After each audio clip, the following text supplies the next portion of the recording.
Hi friends, இன்னைக்கு பார்க்க போற क्वेश्चन இதுதான். If 5x plus 4y is equal to 2, then find 32 to the power x into 16 to the power y. இது எப்படி solve பண்ணலான்னு பார்க்கலாம் வாங்க.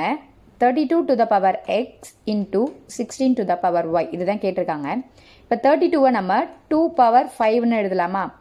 whole power x into 16 2 power 4ன்னு எழுதலாமா? whole power y. இப்போ 2 5 into x 5x into 4 into y 4y 2 to the power 4y. இப்போ base ரெண்டும் ஈக்குவலா இருக்கா? அப்பனா பவர் ரெண்டுத்தையும் நம்ம பிளஸ் பண்ணலாமா? இந்த ரூல் யூஸ் பண்ணி 2 பவர் என்ன இருக்கு? 5x plus 4y. இப்போ நமக்கு என்ன கொடுத்துருக்காங்க? 5x plus 4y ஓட வேல்யூ 2 கொடுத்துருக்காங்க. அப்ப 2 is equal to 2 ஸ்கொயர் பண்ணா என்ன வரும்? 4. ஆன்சர் 4. நெக்ஸ்ட் ஒரு ஷார்ட் வீடியோல பார்க்கலாம். தேங்க்யூ.